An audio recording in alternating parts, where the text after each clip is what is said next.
na to at isa kang true-blooded Aldab Nation na nagmamahal po kila Maine Mendoza at Alden Richards. Tama po ang channel na pinuntahan mo, kaya consider na kitang bagong subscriber. Welcome back mga Aldab. Ito na naman po ang inyong God, si Mr. Destiny, at panibagong update na naman po tayo. Panibagong mga kaganapan po kina Alden Richards at syempre kay Maine Paul Quezon. Maraming kwento, maraming mga nagsasabi ng ganito, nagsasabi ng ganyan. Wala naman pong problema mga Aldab, dahil kung ano po ang magiging opinion po ninyo, nire-respeto ko po yan at ginagalang. Siyempre, yan naman po yung kagandahan nyo po dito po sa channel ni Mr. Destiny. Real talk po mga Aldab. Ang dami po ngayong bali-balita, ang dami po ngayong kwento na kung saan nga po kayo talaga mapapaisip. Kayo talaga ang makapagsasabi kung gaano nga po ba katotoo o hindi. Hindi po ba? Sa mga nakapanood nga po ng Eat Bulaga sa Sydney, Australia, marami pong reaksyon ang komento, lalo na nga po sa live nila sa YouTube at sa Facebook, na hindi na masyadong pinanonood daw po ang Eat Bulaga. Humina na nga po ba ngayon ang Eat Bulaga? Ano na nga po ba nangyayari ngayon? Hindi na daw po ito katulad ng dati.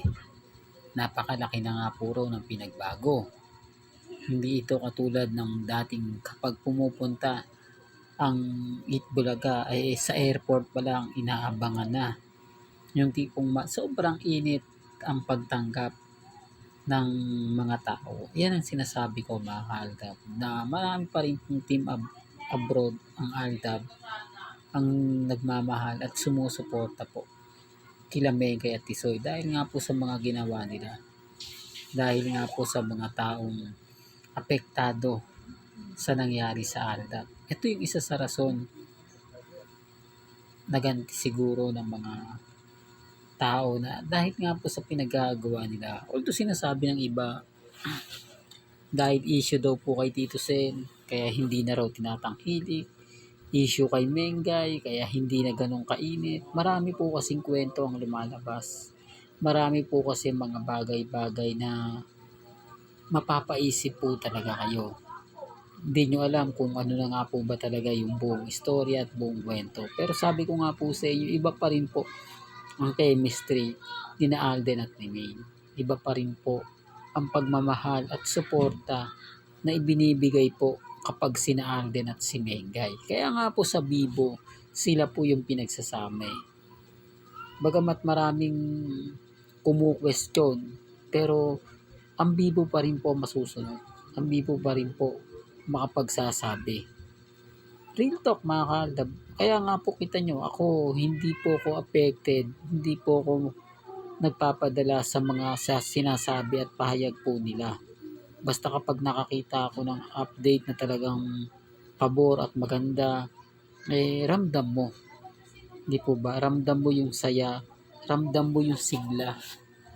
Hindi po ba? Real talk mga Aldab. Kaya nga sabi ko sa inyo, maging relax lang po kayo, maging kampante, maging matatag. Hayaan nyo lang po yung mga taong kumbaga nagsasabi ng ganito, nagsasabi ng ganyan. Kaya nga po hindi ako basta-basta nagpapa-apekto. Hindi ako basta-basta nagpapadala o nagpapatalo kapag pinag-uusapan natin yung Aldab. Kita nyo kahit po ako nababash, kahit maraming nagre-react ng ganito, hindi po. Kasi alam ko sila Mengay at si Alden pa rin po sa huli. Sina Alden at si Mengay pa rin po ang magbibigay saya at buhay po sa Eat Bulaga. Real talk to. Kaya nga po si Bossing Vic Soto, ayaw niyang mawala si Mengay. Alam niya na andyan pa rin yung spark eh. Alam niya na bukas sa makalawa po pwedeng sumabog ang Aldab. Pwedeng magbigay uli ng panibagong buhay. Panibagong world record sa Eat Bulaga. Kasi kung mawawala po si Mengay, wala na po, di po ba? Aminin man po nila o hindi, mga Aldab. Aldab pa rin po malakas. Nakita nyo naman po sa EDSA. Sa Aldab ang sinisigaw. Patunay lang po na nagte-trending kami. Patunay lang po na pinagpepiestahan po kami.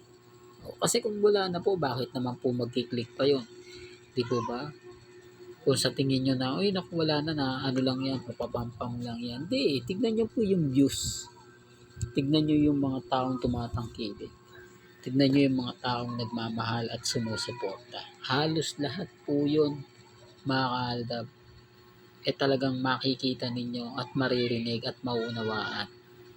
Bagamat marami pong issue na sinasabi ng iilan, komento ng iilan, wala pong problema yun eh. Basta ako, mga kaaldab, masaya po ako sa mga nakikita natin. Masaya po ako sa mga nangyayari ngayon kina Alden at kay Mengay. Although sinasabi ng iba, wala ka namang ebidensya, Mr. Destiny, wala ka namang resibo, okay lang po. Basta alam natin sino kasama ni Mengay. Sino ang totoong nasa Sydney, Australia. Diba? Siyempre, mga kaaldab, sa Lunes nga po, uuwi na yan.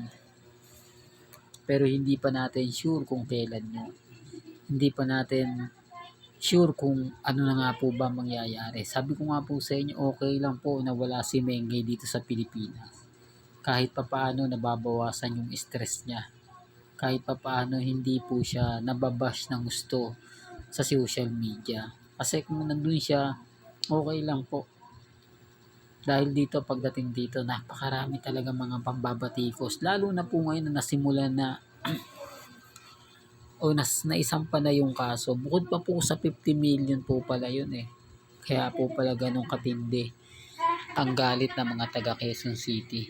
Ganun katindi ang galit nila kay Congressman Arjo dahil sa flood control. Billion po yun, billion. Nasa likod po talaga. Ito yung mga sinasabi talagang ghost project. Talaga wala talagang ginawa. Di po ba? Bukod po sa mga diskaya. Kasi sa diskaya, sinabi nilang ganito ganyan. Pero, ito yung literal na wala talagang project. Kung bakit ko sinasabi to mga kaaldab, para lang po malinaw sa inyo.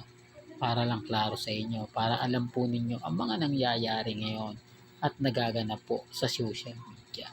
Yun naman yung kagandahan nyo po dito sa channel ni Mr. Destiny. Maging updated lang po kayo pagdating kina Mengay at kay Alden Richards. Di ba? Kaya wag po kayong basta-basta magpapa-epekto. Punta lang po kayo sa channel ni Mr. Destiny. Lahat po yan pag-uusapan po natin. Hanggang dito na lang po ang ating latest updates. Kaya kung gusto niyo pa po ng pinaka-latest at sariwang update, abay tumutok lang po kayo dito po sa channel ni Mr. Destiny para updated po kayo sa mga bago at sa mga latest na i-upload po natin maya-maya lang. Hanggang sa muli, salamat po sa panonood at pakikinig.